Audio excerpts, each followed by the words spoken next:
What's up, everybody? Welcome to the Back Pick Podcast. I'm your host, Brett Thomas. Today's guest is Chase Darneau. Chase is an infielder. He played in the big leagues for 4 years, played for 6 different teams. Chase is a base stealer, loves stealing bases.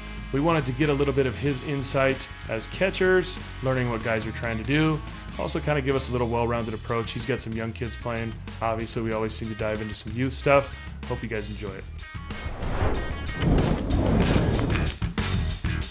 The catching world is pretty cohesive. We talk a lot to other catching coaches. We bounce ideas off each other. You don't see Twitter battles with catching coaches and things like that, where you might see with some hitting and pitching guys. Mm-hmm. Yeah, but I have a theory about that. I mean, catchers are wired a little differently because over time, you guys have a relationship with all of the pitchers, the position players, but also the coaches, right? You have your closed door meetings. I feel like you guys, you're not chameleons, but when it comes to building rapport and knowing how to handle adversity and just getting along with everybody, I think catchers have a leg up right there because you guys have more experience built into the structure of baseball throughout an entire season. I mean, I know firsthand because my brother's a catcher, right? I mean, Totally. he's a 12-year major league catcher. He's been with the Mets, Dodgers, the Rays, Braves, and now the Angels. And it's funny because he's 2 years younger than me. He's my little bro, and we both have. I played about 4 years of service time in the major leagues, and I mean, I look at Travis and I think that he's that guy now. If I was in the clubhouse with Travis and I was a younger guy, I would look at him the same way that I looked at Derek Lee or AJ Burnett and these other guys like Barajas that's been around for a long time. And now that's Travis. Totally. And That's he's pretty cool. he's in that perfect mold of he'll have a job forever. He's also now he's got so much veteran appearance in playoff games, everything like that. He's also the guy that for the next 5 years might be traded at the deadline twice because some team that's going for it needs a veteran catcher in the clubhouse. And, so he's a dude. Love watching him work. I was fortunate. I went to the A's game. A's played the Rays in what's that play-in game? The first one, the wild card A's game. played. Okay, yeah. And he was with the Rays at the time. And I got tickets by the bullpen and just watched his whole pregame routine, and it was just nerding out on watching him just get after it before a game. It's so funny, these kids these days don't even realize the preparation on a game day, let alone not on a game day. Yeah. Well, yeah, a lot of them don't realize how much work we do on a daily basis, right? I think a lot of catchers do their work right before the game, right? You gotta be as efficient as you can with your time, and what better time to lock it in and focus and work on your fundamentals to make sure that you are precise for the game than right before you're about to warm up the starting pitcher. I mean, that's when I noticed that Sal Fasano, who's been Travis's, one of his catching coaches, probably one of the most significant ones in his career. They were together with the Braves for the last few years. Now again with Angels, and Travis and him are very close. But I always see them get their work in right before he starts warming up the starting pitcher for that day. Yeah, just start seeing what he's going to see in the bullpen, then you take it to basically game-like reps, and then you take it out to the field. Yeah. What I see is a combination of, and I've recorded this before. I could see if I could dig it up for this, if this becomes a piece of content. But one time I recorded his entire routine, right? And it was a combination of blocking drills, framing drills, and also catching and getting here fast. Boom. And all off of a machine, pumping it in there. He wasn't throwing. Freaking awesome. Yeah. All right, so tell us a little bit more about you. Gosh, I mean, where do I start? I mean, this could be Start hour beginning. spiel, or I could Yeah, where are you 30 seconds. where are you from, and how'd you get where you get, and what are you doing now? Yeah. Well, I'm from Long Beach, California. Um, I guess I'm trying to think about how to answer that. Yeah, I'm from Long Beach, California. My brother and I grew up playing baseball a lot. Um, Went to Los Alamitos High School, Pepperdine University after that. Got drafted by the Pirates in 2008, and then made my debut with the Pirates in 2011. I was with them until 2014. 2015, I was with the Phillies. It was my first time with a different organization. 2016 with the Braves. 2017 with three different clubs: Braves, Red Sox, and then the Padres. 2018, I was with the Giants. And 2019 was my last year playing. I spent that entire year in AAA. It was my first time spending a full year there, and it was interesting for my wife because she had never really had to endure that. We met in 2015, but anyways, Were you in I Sacramento? digress. Were you I with the digress. Giants? What was that? Was that with the Giants? Were you in Sacramento? Yeah, yeah. We Nice. were in Sacramento. I was in Sacramento the first half of the season, and then in San Francisco the last half. Nice. You familiar with Sacramento? Yeah, I mean, we're not far. We're in the Bay Area, so Yeah, uh, quick little trip. The A's bailed on us and moved up there, so I know. That's too bad. But now you guys have the bees. I we I we love we got something. yes, I really like I like Sacramento. We did our grocery shopping at the Nugget. The The Nug, field is dude. pretty hitter friendly. The Nug, so you know all about the Nug. Oh yeah. Yeah, Uh, I like the Nugget. The Nugget was great. Um, yeah, after I stopped playing baseball, I took a year off. We had our second son, and then after that, went back to Pepperdine to finish my degree. After that, I got into coaching. Um, helping players with private lessons, with hitting, fielding, but also I really liked speed. Speed was my favorite. It still is my favorite thing to teach. And now Travis and I own a baseball facility in Long Beach. And we have Baseballism is our partner with this endeavor, and it's been going well. Love it. Love it. Yeah. Speed is your thing. I saw you stole almost 300 bags in all your professional career. And I think that's the coolest part. You brought this up when we talked at the beginning, but uh, it's good for us as catchers to, hear what everybody else is trying to do to beat us, right? And so thinking about, you're into speed, you're into stealing bases. Talk to us a little bit, maybe one, just like about your process of stealing bags, and then maybe two, what catchers might be doing, to allow you to steal bags at times. Okay. Let's see. This is a great question. I'm glad we're diving into it. So it depends with what information I have to work with, right? When you're in the major leagues, you have a bunch of different angles. We study the pitchers, their ticks, what their habits are. Are they guys that give away if they're going to go to the plate or pick over with their head? Because some guys are, they go down to the plate, or if they come up and hold, then they pick. And a lot of pitchers don't realize they do that kind of stuff, but sometimes they give away what they're going to do because they're farting around with their head movement. Mm-hmm. But I study the pitcher more than anything. The catchers, if I were to not make this about pitchers, but just about catchers and stuff that they give away. Well, first, you're stealing off of a pitcher. I'm a big believer that you're always stealing off of a pitcher. Sometimes catchers can give away some information. Like if I'm at first base and I get a lead, I made it a habit to always peek to the left to see if the catcher was allowing me to see his signs. If he was allowing me to see his signs, I'd keep an eye on that while the pitcher is looking in, um, and I'd just glance over because a lot of times that's pick off right there. And if I see that, then they pick over, then I'm like, okay, sweet, I'm in his mitt. He doesn't know it, and I can just be glued in there and see what he's throwing. Mm-hmm. Because if there's nobody on second base, chances are they're not going to be throwing out sequences. It's going to be very simple. So if I see here fastball waiting, he throws a fastball, I know four seamer's coming.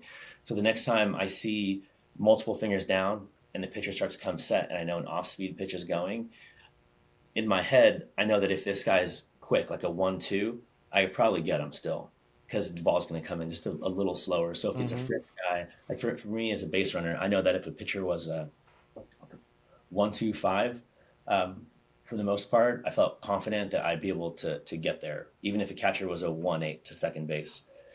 So that was my number. Like Mike Leake, Clayton, Kershaw, those guys shut the running game down. Like Kershaw, because he would just eyeball you and wait, or he'd slide step. He didn't really give you much to work with, and neither did Mike Leake. But I know that was a lot right there that I said I'll No, that's stop great. and pause because there's more stuff that we can talk about when it comes to No, that's catchers. perfect. Did you have any notice of a tendency of when you did see an off-speed pitch coming, were guys picking off less because they had gotten to their grip? I can't think of any times when somebody flashed down curveball and threw it where they picked over. Yeah. Seems like Very something they'd rarely would obviously come happen. up and start to get like dialed in on that grip. Yeah, some pitchers are robots. I'd say the majority of them are. I mean, they're taught to be that way, right? Like, hey, you don't need to worry about the base runner a whole lot. All right, like give the catcher time to throw the guy out. Some guys aren't thinking about that, and they have a big old leg kick, and they're 1-4 plus of the plate, where you know Tellez could steal second if the guy's really slow to the plate. But yeah, when it comes to the grip, I can't think of any guys that picked over after I saw them come set for the curveball grip, and if I knew it was coming through, because they're just a lot of pitchers wouldn't pick unless they were given the pick sign. Yeah. It's crazy the lack of the holding on of runners. I think that that's been kind of the best piece of the pitch clock where you start to see guys, have to figure out how to do it a little bit more. But man, and it's great to hear you again, kind of like the adversary in terms of the base runner against the catcher. But like again, the thought of like I'm stealing this off the pitcher because the catchers get so much shit at times for not being able to do so much because they're so involved. But the reality is we don't have a ton of opportunity at times. No, if a pitcher is 1-4 or slower, he's making your job a lot tougher. Hmm. You just got to put the ball in your pocket and go. And it stinks if you're with a team that has a few guys that are slow to the plate because there's really not much you can do. And what stinks is that you have journalists in the game that need to write. And if a catcher is getting stolen off of a bunch, even if it's off of a pitcher, because the pitchers are slow, a lot of the times the catcher is the one that takes the heat. And so the copy in newspaper and online articles are everybody stealing off this guy. And then Hmm. their percentage goes down. It kind of stinks. I mean, I think that some pitchers they're more aware of it these days, but some guys aren't, right? And they may because they throw cheese or whatever it might be. But if I'm a catcher, I would hope that most of my guys are 1-3 or faster to the plate. It'd be nice. So now we're at an age now where these guys are trying to throw so hard that throwing strikes is becoming a premium. That then getting them to try to get in their head to hold runners while they're trying to throw strikes becoming obviously very difficult. Yeah, yeah, I love steal bases, man. I That's loved it. I loved it. I like to think from a mentality standpoint. As soon as I got on first base, I was ready every pitch. I was ready. Like if you're in the minor leagues and you don't know what a guy has, I try to get as much information as I can before the game even starts. I'm peeking down there in the pen, wanting to see where he starts when he comes set and how big his leg kick is, so I could be ready for that very first pitch when I get on first base. Because I usually batted leadoff or second, so if I get on first base and I already know what he's going to do, I'm ready to go. But I was also really good at shutting it down after that first step, right? So let's say I assume the guy's going to be a 1-4, and he lifts his leg, and I take off to steal, but I noticed that it wasn't a high leg kick and it was pretty quick to the plate. Then I just shut it down, and it becomes a secondary fake steal, if you will. Hmm. Then I give it away that I'm working for it. So you're probably going to be aware of that, and Yep. I know that. But I'm still going to be ready because if he does a slow one, I want to be ready for it because it stinks when you shut it down and the guy gets to like 2-1 or 3-2, and all of a sudden a slow one comes up. Like, Hmm.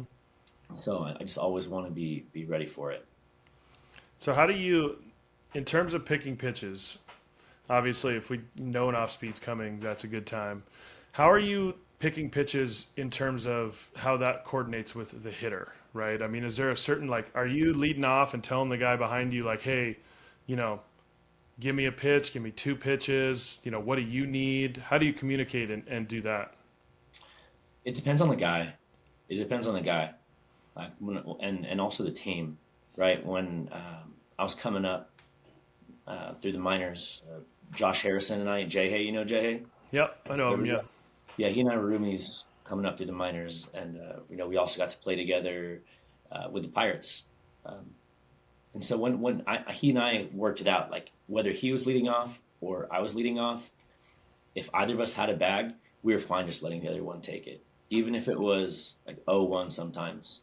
Like I know that if I got a really good jump he would just let me keep going, and he would wear Mm-hmm. it at the 0-2 because he was confident in himself. And he knows that our team's in a better position if there's a guy in scoring position, because then his knock, right, turns into a ribby with me on second. So he Absolutely. had no problem sacrificing. And it's the same for me. So if it's an 0 count and I'm hitting and pitcher lifts his leg and my guy gets an amazing jump, I'm not going to swing. Like, you can take it. I'll Mm-hmm. sacrifice that strike and my position in my at bat so that that guy can get in scoring position. If it not, because it's better than me fouling it off and then striking out and he's still stranded at second. Like if I'm going to strike out during that at bat, it's better to do it with that guy on second base for the next hitter after me. So it's a more selfless way of taking. It's a more selfless approach, um, but it's not for everybody, right? Like if you're a guy like when I was with the Pirates and I've Kutch hitting behind me, right? Like Kutch is a guy that can score me from first often because he hits a lot of extra base hits. So and he's a guy also that he wouldn't necessarily take, like let's say it was 0-1, 1-0. Um, if it was a 1-0 count, I got a really good jump. He might still swing, and that's okay. Sometimes he'd take, sometimes he'd swing, but it's fine because he has a really higher percentage chance of getting an extra base hit or even a home run, which is two ribbies. So why chance getting thrown out when he can hit you in and get two ribbies? Because it does stink. It doesn't feel good if you get thrown out and then the guy hits a double because that For could have been sure. a run, or if it's a home run, right? Yep. Uh, yeah, but yeah, it really. So to answer your question, it really depends on the guy and the team, their overall philosophy on the running game, um, and yeah, those things. Talk about stealing third. What percentage would you say if you broke down, like, let's just take your 300 stolen bases? What percentage do you think were second and what were third? Say there's a high, it's probably higher, a lot more going to second. Mm-hmm. I love stealing third base though, and oftentimes I felt like it was easier. Like there, you're dancing with the pitcher even more right there, Totally. and it's just right in your face as the catcher, probably right. Oh You're, yeah. you're looking across the pitcher and you see him working it, and you're like, "Damn, this guy's working for I can Right as tell." he's like turning his head like this, you start going, and you just know you're Yes. like, oh god. Yep. Yep. Yep. But like I said earlier, in major leagues, especially this day and age, like the last 5, 7 years that I was playing, we had so much information. And my habit when I got to the field, what I like to do was watch I watched the starting pitcher's entire last two starts, the whole thing, but condensed, so you can get through it pretty quickly, and I Mm-hmm. can see what his habits are with guys in scoring position. Um, as a hitter, I'm looking at how does he attack guys with guys in scoring position, but then at the same time, I'm taking information and taking note of how the pitcher's head's moving and his timing. Like, is he a guy that is going to look at me and then lift his leg as he's turning, or is he the type to come set, look twice, and then lift and go, or is he going to come here and then lift his leg? And so Mm-hmm. in the major leagues, I'd have a pretty good inclination. I have an idea of what he was going to do, and in the minor leagues, they probably have that information now too because they're recording even more video. But let's say I'm a high school player, college player, and I don't know what's coming. That's when you have to get really good at reading the pitcher, and reading head movement because there are different types of guys that we just talked about with their head movement, but a lot of it starts with that. But yeah, I like to get that little pre-step in as soon as the guy's head started going here, and sometimes I do it twice. Like if a pitcher, if I'm gonna give you the second base view, this is a base running view. If a guy comes set and he comes here, and then right when he goes here, I do that pre-step, but then he doesn't lift his leg, then I'm kind of stuck, right? Mm-hmm. I have a bigger lead, so I've gotten further off of second base, and I know that I'm gonna have to push off really hard to get back if he does pick over. But I'm close enough to third base where if he looks at me and he thinks that I'm just dead feet right now and he picks up his leg, I'm moving anyways because I'm that much closer to third. So I think I have a Mm-hmm. really great chance. Um, so I'll still go if they don't. I think it's better for pitchers to step off if they see any funny business going on. Mm-hmm. And also I've done it also where let's say a guy comes set and he looks back and then I get that skip step, right? And then he comes and he catches me. Sometimes I would retreat and like go back, but then I skip step again and go as soon as he lifts Mm-hmm. his leg. So Yeah. I guess in a situation like that, if I'm a catcher, I would want to put on the play to where it's a glove up. and then as soon as you go here, it's a pick. Because then you time it, the pitcher's looking at you, so it Hmm. disarms me, and then I'd be dead to rights. But how often does that really happen? For sure. Especially in pro ball. In college, I think it's more likely, and they have that stuff dialed in. Yeah, But in yeah. pro ball, less so. What about the lead at second? I think this is always interesting because to me, because there's nobody actually standing on the bag, we tend to get guys tend to get far off, and coaches are saying, okay, one more step, whatever it is. But the reality is, like, because you can kind of start and get a little, was just a shuffle or something into the steal, like, why don't guys just take leads that are more comfortable that regardless of where the middle infielders are, if he picks, you're in a good position to get back? I mean, that's what I did.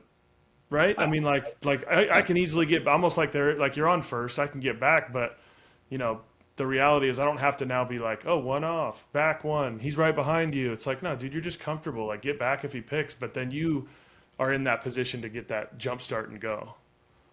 yeah, I would, because I feel bad saying this, but it just depends on the third base coach and the trust that I have in him. Because I've had some coaches like, okay, you're good, clear, and then I'll get a lead, I'm picked, Mm-hmm. right? Or like, all right, like another step, another step. It's almost like the shortstop, and I was a shortstop, so I know like if a third base coach is really uh, vocal about it, and I get a feel for what he's saying every time I do something, then I could bait him, but I would wait to talk to the pitcher about it in between innings because I don't want to do a sudden movement that'll surprise my pitcher. Because you also need to know what your pitcher's like. Because some pitchers are really good at that stuff, but other pitchers might just balk if you do something Mm-hmm. out of the ordinary because they're so locked in and have issues with that. Well, yeah, with the third base coach, I liked to. I knew where I needed to be personally, and if I trusted a coach and he gave me a clear, then I'd get off a little further. And some coaches had an audible, right, like a word randomly. So if you're a catcher and the coach veers away from his normal like one, okay, ready, like something like that, like that might be like, hey, green lit, you're perfectly clear. I want you to take this base. So it's just something else to think about if you're a catcher. They have those trigger words. Yeah, for sure. I just think it's so funny that kind of leads into a whole other topic, but like the needing to control everything from coaches, especially when we see at the youth level of like, having to have that, hey, take one more, hey, take one. It's like we got to spend more time teaching them how to do certain things and not feel like we have to guide them 100% into everything or take control of the situation. So, advice to young coaches or coaches of youth athletes on how to get guys to learn to steal bags and kind of the relinquishing of that, kind of let them do it. This is a great topic. This is a really good topic because it's like, what is your goal, right? Like, are we trying to develop players, or are we trying to win games? Mm-hmm. Like, spring training is a great time where they just tell everybody, just go, like it doesn't matter, right? But then a lot of coaches just shut the game down and they get a little tight because they're afraid of their guys getting thrown out. How do you work on things if you're like that, though? Mm-hmm. Right? Like you have to make your players believe you when you say that you don't care if they get thrown out.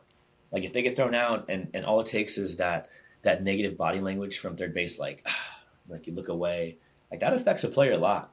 Oh Like I, yeah. I, I looked at because yeah, we attitude reflects leadership, and if we're looking over there, even if we're not the person doing the running, but we're watching the game and we're up on the top step watching, we see a guy take off and he gets thrown out and he's running back, and then the coach is just like doing negative body language, then it's going to make us scared to steal because the coach is pissed off that we got thrown out. But what's weird is the coach, but he said before the game that it's fine if we get thrown out. Like, why Yeah. is he mad? Like, He you said really green have light. to believe it. You really have to believe it and say, like, hey, Yep. I like it. And then Yep. keep going and not care that he got thrown out. You just can't care. Like the wins and losses for me, if unless you're in a high stakes tournament or something, don't matter. Like just They're all high stakes. What are you talking about? They got a Labor Day tournament that they have to win. yeah, I know. And those rings are heavy. It's- It is my, amazing though, because it's like the that failure piece is it's non-existent in a lot of youth baseball because of the short-term goals, right? Hey, we got a tournament this weekend, we got a tournament this weekend, we got a tournament. So everything is short-term, everything is winning right now. So there's zero development to that because these guys are going to control every aspect. They're not going to be like, hey, you know what? We should let my biggest thing is pitchers where I'm like, dude, I've told one of my buddies, coaches, like, it's like 12-year-old team, and I'm like, dude, just have one day where all your pitchers can throw as changeups. And who cares? Like, they might walk the yard, but like, just throw changeups the whole game. See yeah, if they can get a feel for it. You're yeah, probably gonna lose. Like, guess what? The team knows a changeup's coming, but yeah. like, can you get a feel for it? Mess around with the grip a little bit. Do it on the Yeah, field and go. Just little things like that I where it's love like, it. just I just love that. put it out on the field and do it and legitimately don't care. Right, that's a great idea. Yeah, who cares? I can't Oh tell you how God, yeah. handcuffed I feel. I have an 8-year-old, 6-year-old, and an almost 4-year-old, and my oldest now is creeping up to that age where like select and travel ball is really popular. It's very interesting because I think a lot of people take it too seriously. I care Yeah. way more about the development and them learning the game than I do about winning a regular season game, preseason game, all stars. I think that matters, right? You're getting Totally. together and it's all about representing the league. Let's win. But during the season, the kids would be so much better off if the rules allowed the coaches to be on the field during defense so that you can be in your shortstop's ear. Like, hey, like you got a guy on the first, second right now, ball hit to your right. You can end the inning right here. There are 2 outs. You could third baseman will go back like, hey, at third, like ball hit this way in the hole. Make sure you get back. Ball hit to your left. Just dish it off to the second baseman. Hmm. It's great to be able to remind them of that in the moment because they're so young. They're not going to be thinking about that, but they Totally. will. They will. It's so much better for them. The game right now is, gosh, it's become so much more expensive, and players are getting lured. Kind of, maybe not lured is wrong. There's so many different options for them that are more expensive, that are travel ball and quote unquote development groups. But Hmm. my opinion is that a lot of these rec leagues are still kind of rec. It's just more expensive, and there's a barrier of entry, and it's not for everybody anymore because you have to make a team. And so, are they a little more competitive? Sure. But those players that were mid tier or lower in the league are still paying more to be part of a travel organization. Like Hmm. before, travel used to be cream of the crop, all star team is formed when they're 12 and then go on to be travel ball. But the leagues were really healthy and all the good players still stayed in a league together up until they were 12 years old, which is how I wish things would be. I wish that the leagues focus more on how can we get all of our coaches better? What information should we be teaching them rather than creating these select teams. I don't know how much you know about select teams. It's just been a topic Oh, in there's all there's leagues in my travel career. teams. I mean, they're freaking 6U travel teams. It's insane. I mean, we're like at the point where it's like we're in desperate need of getting it back to Little League baseball. Like we're in desperate need of like you play with your community, you play with the kids you go to school with, you have some pride for your community, you play a regular season where you're working to get into the playoffs, and then you make the playoffs, you compete for a championship. Then you take the best guys, you go to All Stars, and you play games that are meaningful and matter. And we're just right now at this place of like, FOMO, like, oh, he went over there, but then should I go over there? And then I want to go with that team. Parents go, oh, I really like those parents, and I want to hang out with them more. So I'm gonna put Billy on that team. I mean, we're just like so lost in terms of what the actual goal is. And the reality is that under 12 years old, the goal is to get him to fall in love with his game, like period. You know, Yep. and we got so much of this shit going on at the periphery that it's like, how can they like? Getting yelled at, getting screamed at. They got to be somewhere 6 days a week. Like that's not love, dude. Yeah, I have thoughts on that too. Like, because I see it, I see it on a continual basis, and I think I have a pretty deep understanding of why that happens. Like, okay, one, let's just start with the player who's young. Like in baseball, when you're walking up to the plate, you have the spotlight on you. Everybody's watching. It's just you and the pitcher, right? And you don't want to hear a bunch of voices as you're hitting because hitting a baseball, well, this guy's trying to get you out. with deception, whatever it might be. It's hard enough to hit a baseball as it is, Mm-hmm. right? So imagine being 0-0 an account and then boom, strike when you take it. And then your third base coach and your first base coach and your parents and other people like, you got to swing the bat. And you got the parents saying, hey, elbow up, elbow up. Hey, let's go, bud. You got to swing the bat. Right. And you're like, oh man, I messed up. Like I had multiple people talking to me, like even you're in a working environment for an adult. That doesn't happen. When is your No. boss doing that to you? Never. Right. And so now you're kind of nervous, like, oh my God, I don't want to take another strike. And so you swing at a high ball, Oh would yeah. have been a ball, right? And then now you're 0-2, and like, buddy, like that's up here, that's up here. You got to wait for a strike, got to wait for a strike.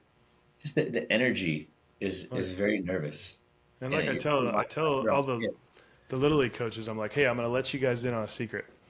They know when they fucked up. I know you realize they're 10 or 11 or 12 years old, but you screaming across the field that they did something wrong when they just booted a ball 15 feet away from them, like you don't think they know that they did something that was not good or incorrect? Like, what are we Mhm. doing here? Yeah, Like, they know, they know. I I I don't like to say anything when my son's up. Like high pitching swings at it, I don't say anything. If he takes a strike, I don't say anything. Just the umpire calling it a strike or ball is enough already. So I just respectfully said to my son's coach at the beginning of the regular season this year. I just let him know because most coaches, I would say over 90% of them talk after every pitch that's thrown. That's just what it is, and that's okay. It's because they're trying to help. But I don't think they mm-hmm. realize that they're hurting more than they're helping. And so I just told them like, hey, it's, what I like to do with Jagger, I don't like to say anything during his at bats. I want his at bats to be his. I feel like hitting is already tough as it is. Like if it's high, he knows if it's high. If it's middle, I just want him to be able to focus on the at bat without any other voices going on. And he respected it and never said anything. And he had a great time during the It's regular awesome. season. Yeah, during All Stars, maybe I should have said that again.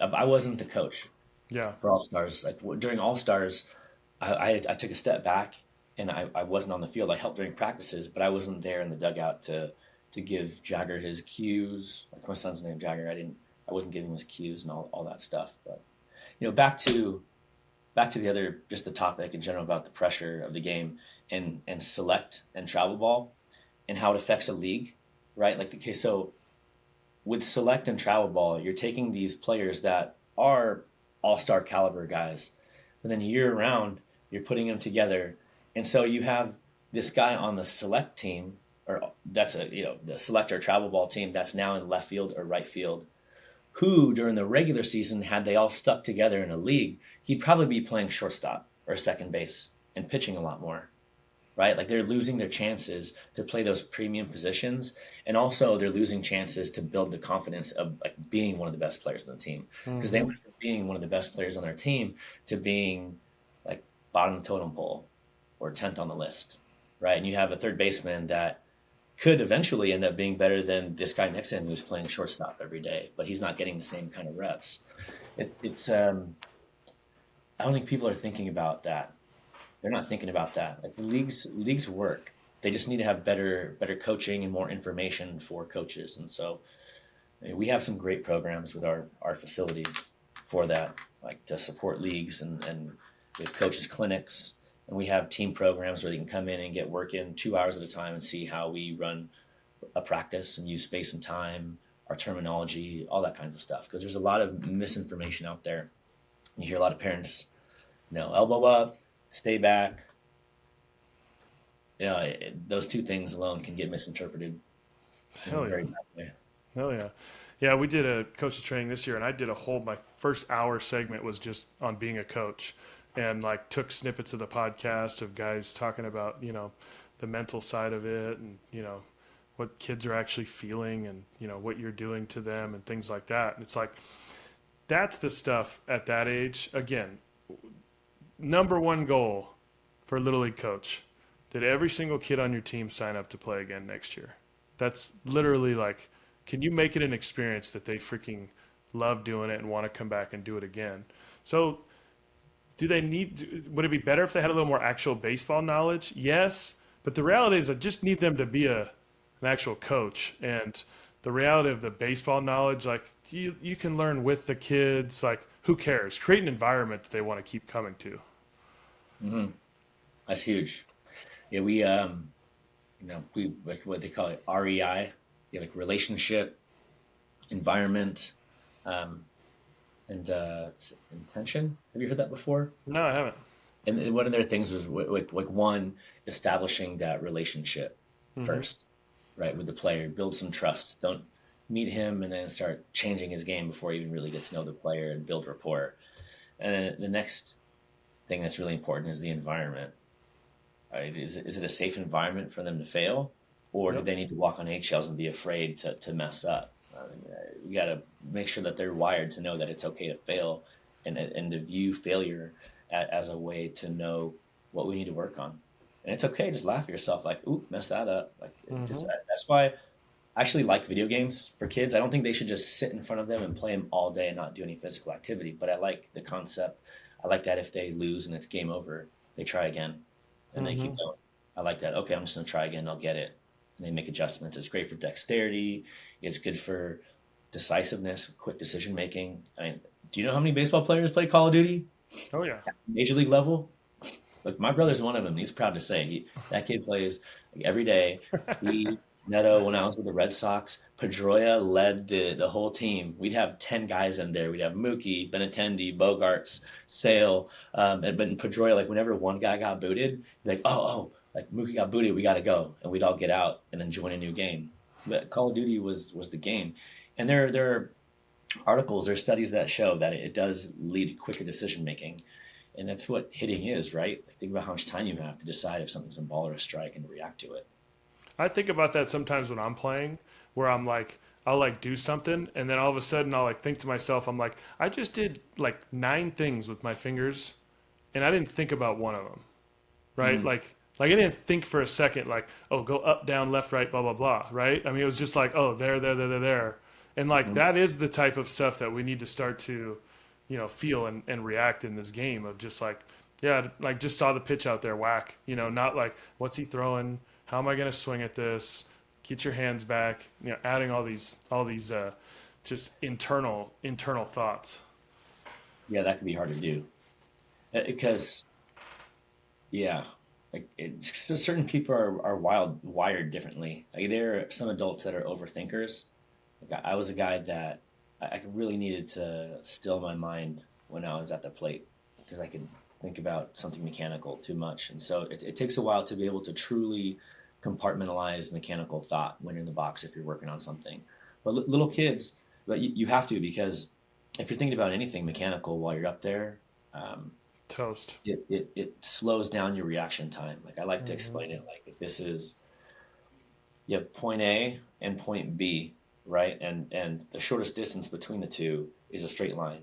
Here is seeing the ball, and then here is making that decision and hitting the ball, right? You know, seeing it and hitting it. And any mechanical thought, like if this is a frequency, right, within our brain, like seeing it and then reacting to it, any mechanical thought that you have like adds a point. Hmm. And as soon as you see the pitch, that frequency in your brain, it's gonna have to hit all these things, and it messes up with your reaction. You're gonna swing at bad pitches. You're gonna have slower reaction time. So you really have to go in there and just think about your approach and just trust in your preparation. That's it. Like, okay, time to shut all that off. I'm just gonna get in there and feel comfortable and do what feels right. That other stuff that I've been working on will bleed into my game over time. Um, but it's hard because I've been there at the pro Oh yeah. level where I realize I'm being too mechanical right now. For kids, it should be external. Like you don't want to get too mechanical with kids. Like Travis, like my brother's huge on just telling kids where you want them to hit the ball. Yep. Like, hey, like you see that thing over there? I want you to try to hit that with this ball off the tee. Instead of telling them a mechanical thought, just tell them what you want them to do with the ball, and then they'll make the adjustment to be able to do it over time. It might take them 10 swings. You have to be patient. Just let them figure it out. Love it. We talk about external cues all the time. I'm a big proponent. I think one of the biggest issues we have with the coaching at the youth level is taking guys out of a natural field to throw. So over coaching them. I think most kids can throw, obviously at different levels, but can, throw with some fluidity. The reality is when they're kids, somebody says like, oh, get to here, or like, we're here, and like all these things that make zero sense. And the same way, it's like, hey, if a guy, you got a 8-year-old throwing it high, let's just tell him to throw it low. Like, hey, let's put some targets up and aim for those. Like, Mhm. have them throw some sidearm, throwing off 1 foot, throw them, drop steps backwards. Just get them being athletic. Throwing is such an athletic movement that we make so unathletic at young ages. Yeah, yeah. Like just having a bucket of balls right there and like, hey guys, I want you to start running and throw it after your fourth or fifth step on the run. And they're gonna they're gonna mess up the first few, probably have no idea what's going on. It's gonna look silly, but by the time you get to that second or third bucket, when the whole team's just picking up the ball and running and throwing it at a target, they'll catch on to it. Um, and be a leg up over other kids that have never even tried it at the age of 7, 8 years old. Like, I think kids should always be thrown to a target, Yeah, always. absolutely. Like Um, rather than a net. yeah, we got Yeah. them up. I have them up in my shop all the time. Just to, we got to have something that we're looking at. I mean, I think hitting similar too, right? Where it's like we start warming up on a tee. It's like, okay, like where am I trying to hit this ball right now? Like, I'm not just gonna like swing. And I see guys all the time, like warming up on a tee, and it's just like, dude, like what a waste of time that was. Like, you didn't Mhm. have any thought process of what you were trying to do right there. You just said you were warming up, and like that's all it is. But three bad habits just roll up right there. Yeah, yeah. A lot of people lack intention. How would they know? It's yeah, it's a mentality. I mean, you could talk about it as much as you want, but a lot of the coaches and parents at the youth level, um, take what was told to them when they were growing up, right? And the sayings like the stay back, keep your head down, swing down. Um, yeah, it's common. There are some not mistakes, but like what I see, the biggest things that I see youth, but even high school players struggle with are how to properly get into the zone. Like I see a lot of really steep swings. The kids are coming here because they take the knob to the ball approach literally, um, and also staying back too much. Like because That's a big one. yeah, like to the point to where they're trying to get into rotation from a position to where their whole body's over their back leg, which creates this massive hip slide as they're rotating. Um, yeah, that's is very common, and I see it all the time in high school players. There's so many. It's and obviously at the time when I was a kid, I didn't know, but it's like now I think back to some of those like very common phrases that were told to us as kids, and you're like, oh my god, that's just so wrong. Like this, not even like close to a kid. It's like I would rather a kid hitting like literally be lunging forward than to be too far back. Like Hmm. being too Hmm. far back is just so detrimental, and like that idea of staying back, like is that like, do you want me to wait longer for the pitch? Do you want my body to stay back? What does it actually mean to stay back? Like, the reality of like staying back is just your right hip is engaged. But like guys you watch in the big leagues, they're back in that hip and loaded here, but they're moving forward to go Hmm. hit the ball, and we Hmm. still have so much of that stay back. Catchers, one of the biggest ones is stay low. Stay low is such a massive detriment to catchers on throwing down. I Hmm. mean, you can't move the weight out of your lower half if you are down. Right? Yeah. I use basketball because I'm a big Steph Curry fan, but it's like if Steph Curry's gonna go like crossover dribble, shoot a 3 pointer, like he's not gonna stay close to the ground on this crossover dribble. Like he's gonna get the weight out of his lower body, crossover, reconnect to the ground, and then shoot it. And it's just like stay back. Some of these cues that just that can make it so difficult for kids to actually just be athletic. Yeah, you have to come up. You can't just stay down. Yeah, people take things literally. Kids take things literally. But then the I mean, parents don't know. It's really easy to debunk the things that they're saying. Like, like if you were to say, like, stay back, like, what does that mean to you? And then the parent will demonstrate the wrong way, and then the kids copy it. But then I love when I could just take I use OnForm, and then I show it to a parent all the content that I have of a bunch of swings. So like, here, show me one guy that's getting that position that you're showing Mm-hmm. little Johnny to do. Yep. Show me one of these players that is in that position. Like, do you see any of them in that position? And that's when their brain's like, huh, like they don't know what to say, Yeah. right? Like, yeah, you can't. Then you explain to them why it's wrong and how it should be taught. Like for the stay back thing, um, I feel like staying back is really just staying. Like we like saying like, hey, like, staying back doesn't mean that you need to stay back over your back leg. Just stay behind your front leg.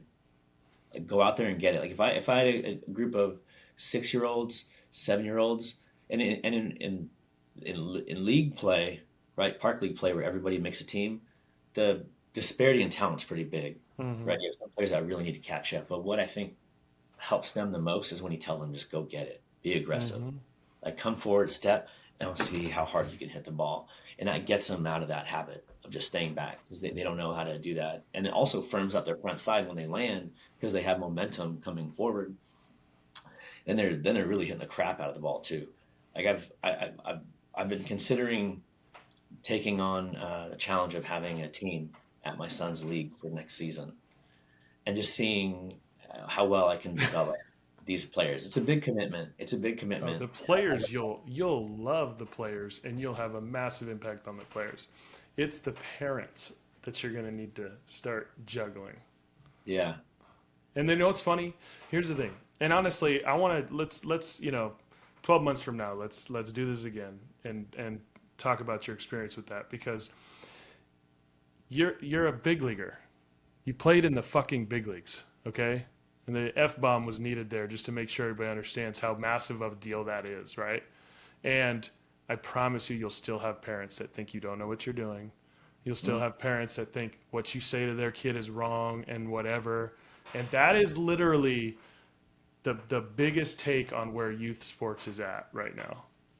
That's the again, if we go back to the what's bad about the youth baseball, that's the perfect example, right? I mean, we meet with little leagues about training, and then I get people be like, yeah, like I think our majors coaches are pretty good. They don't really need much help. Can we do a training for like the lower guys? And I'm like, so literally all I do for a living is teach baseball, and every year I go to conferences to learn more about baseball, and I connect with people to learn more about catching and more about what I'm doing. And now you're a lawyer by day and you're a part-time little league coach. You actually don't think you need to listen to any of the information or can't help you. I mean, Mm. it just blows my mind. I'm like, like that, you're a lawyer. Like, what should I walk into law school and just be like, oh yeah, yeah, yeah, but I've been around this enough. Like, I'm good. I got this. Like, throw me in court. I'll be fine. I have chat GPT. I'm good. That has been Uh, helpful with with with anything in law. But yeah, yeah. It's people. If you're a parent, you don't know anything, and your buddy's kid's pretty good. You're gonna assume that he knows what he's talking about. Yeah, some parents will assume that they're amazing coaches because their kids are really good, and maybe they are. Maybe they are really good at coaching. They have something. Like I would love to watch you coach because I might pick something up from what you do. I pick stuff up all the time from different people. Watching the way a talented team goes about their pregame stuff, I'm always looking for ways to get better and learn. And in that moment, it's interesting what was going on. Yeah, there are commonalities that all elite hitters share and players share, but I think that's just life. Yeah, again, if respectfully. you if if you're any good at this coaching thing, you're not coaching 10-year-olds. Like you're probably coaching at a different level. Like you're like you think that you're so much above a big leaguer. It's like, well then why are you coaching 10-year-olds if you have this much knowledge in the 30 years of it? Like what are we doing here? Like go coach in high school, college, go do something. Big shot. Hmm. It's amazing, dude. Like God, I mean the amount of I could rant on this forever. it's just amazing. I just would love to see, and this is the way I was. I don't coach a team anymore, but it's like the way I was, and it's like literally like I watched a game like this when I'm coaching. Like this is shut, and I'm just like, okay, we got to go over that tomorrow. Yes. Oh, I'm gonna remember when he comes in the dugout. I want to talk to him about that 2-2 pitch. Was it outside when you framed it? Was it too far? Okay, like, do you know what I mean? Like, it's just like just shut the fuck up and Yeah. like take some note and then approach them at the right time. Like, Billy, you got to be over there. Like, yeah, he knows. He started sprinting that way when he realized he was in the wrong spot. Like, he knows he needs to be there. Now, like, when he gets off, be like, all right, hey, great effort. Love what, dude, so pumped, fired out there. It was awesome, but we just got to make sure, remember, we got to line up over here. Like, it's just such common sense. I don't know why these games are so important to grown, I'll say human beings, because I know that there's some whack job women out there too. Like, just how is this so important to grown people? It is legitimately not about you in any stretch of the imagination. Yeah. I and this what you said kind of takes us back to that moment where you have multiple coaches yelling and coaches getting frustrated during games. Um, I think it's their unrealistic expectations that they set upon themselves as the coach of a team. Like they forget that they're volunteers. You're not getting paid for this. You're not a professional. Nobody expects you to turn every single player into an all-star. But they can't help but feel like their job is to get everybody better. And in a way it is, but more so to fall in love with the game, build confidence, making sure they're having fun, um, teaching them some life lessons along the way. Because what gets you better is discipline, repetition, attention to detail, doing things the right way, showing up on time, being a good person for your teammates, encouraging others, leadership skills. There's so many different things that you can teach and focus on and take pride in as a coach. But coaches get lost in the failure of baseball because they forget or maybe don't even know how hard the game is. There's more failure in baseball than other sports. And so if you're a coach and you're in the third base coaching box and something happens and you have all these parents watching, you almost feel like you're on display, like you're taking ownership of your team's performance. You got to validate Because of these, yourself. well, yeah, because of these Yeah. expectations, Yeah, like I they're didn't using teach him that. I told you that in practice, Billy. You don't yeah, do that. I did my job. You didn't do yours, you little 8-year-old. yeah, yeah. Like it's the expectations need to be set, and they need to be reminded, and they need to keep in mind that they are volunteers, they're a parent, and it distracts the players when you're talking to them like that. So maybe have a conversation with all the parents and let them know ahead of time, like, hey guys, I'm not going to say a whole lot of critical stuff during the games because I don't believe it's the right thing. Don't think that I'm not taking note of all this stuff. I might be quieter than other coaches. So if I do take on a team and coach in my son's league, I'm going to make sure that's lined out. Like what I might do is, in a perfect world, have somebody else be the manager, but I can make the practice plans and all Yeah. that, and they can make lineups. I don't care about the wins and losses. I'd be fine if we were 2-10. That doesn't. I don't think that would happen, but I care way more about the development and doing things the right way for the players and them all getting better, getting chances to play different positions. Like some players are going to play more at short than others or second, and then some guys are gonna need more work, but they'll still get in there, and we'll continue working on things during practice. Like under the age of 11, 12, I feel like all kids should have practice throwing off of a mound too. Yeah. Pitch, like throw, like get them, just let them try. Even if they can't get it there, they're nowhere close. Don't not let them throw off the mound and just have 3 or 4 pitchers throw bullpens Totally. at 7 and 8 years old. Like let them try, and if they can't get it there, then they realize, oh, I need to get my arm strength better. Like, hey, well, we're gonna start playing some long toss to improve that. Like at the facility, we have our youth 360 classes, so you can have up to 10, 12 people in there. We have 2 instructors there the whole time, and everybody does performance training, hitting, pitching, and fielding together. And in that throwing rotation, the pitching rotation, they go through the drills where they're facing a target and have to turn and focus on that turn, getting it there. They do rockers, they do some balance drills, and then they all eventually back up, and all of them are on the mound throwing off of it. And there's a big bucket, and it's 30 minutes long, so there's plenty of time. Usually you play catch for 5, 10 minutes, not 10 minutes. And so it takes longer to have more throws, but every rep is very intentional, and there's a drill behind each one, and you end up making the same amount of throws that you'd end up throwing more than you would in a normal bullpen session. So that's my take. I agree. Make them all well rounded, and you know what? Like also, if they want to play hoops for 3 months in the fall, like they don't need to pick up a baseball. That's okay. You know, like if they want to, if they're playing basketball and they say, "Hey, Dad, I want to go down and see Chase and go do some work." Perfect. That's even better. But like, nobody's falling behind at 10 years old because they played basketball for 3 months. They are becoming more athletic. They're doing more. I mean, it's just this like rat race that we got these kids on, and it's like you're calculating the hours that they're doing something. You're not calculating the time that they're actually putting in that is intentional. So what are we really doing here? Like, how does a team practice get your kid better? I don't want to be on a team practice in the fall. I want 0 team practices in the fall because the fall is my time. That's my time to gain my skills that I need. Now, when I go into the spring and I'm on my team and we're playing events, and whether it's Little League, travel ball, whatever, like now we need team practice to focus on team concepts and what we're doing and whatever. But like, I got travel ball organizations out here running team practices twice a week, and they're charging $1,000 a month. And it's like, and they're like, "Oh yeah, we're developing." I'm like, "What are you developing in a team practice? There's no way an individual really player can do that." 1,000? Oh God, yeah, dude. What? Bro, No. dude. Dude, I miss it. I love stealing bases. It's like my favorite thing to do in the world. I love base running. I think, I mean, like, dude, when when I had first gotten called up, I was 24. And yeah, like I said, I was always ready to go. And I felt like I was always stealing off the pitcher, never the catcher. So it didn't matter to me who was behind the plate. And one of the coolest things that ever happened to me, where I felt like the dude, was when I stepped to the plate mid-season. We were facing the Cardinals, and Yadier's behind the plate. I come up and he looks at me. He's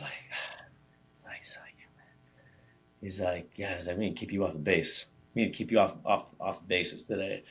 And it made me feel really good. What a compliment coming from one of Hell the yeah. best throw guys in the league. Dude, incredible. It didn't matter how quick he was to the plate. Like, I'm just going off the pitcher. Like, you have no shot. And Yep. if I'm out, it's my fault.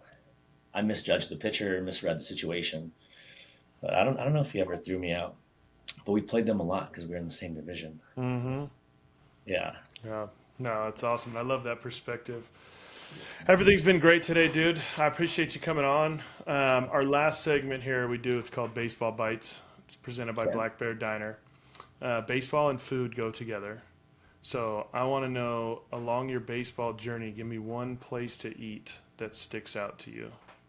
Dinosaur barbecue. I don't know why that popped up in my head, but whenever we go to Rochester, there's this barbecue spot called Dinosaur Barbecue, and it's the first place we would go whenever we got there.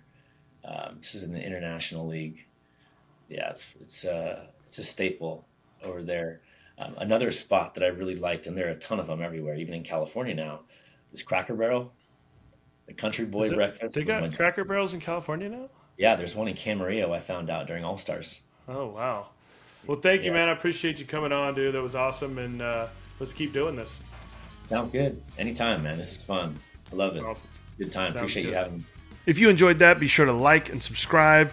We'll have a new episode for you every single Tuesday here on our YouTube channel and wherever you listen to podcasts.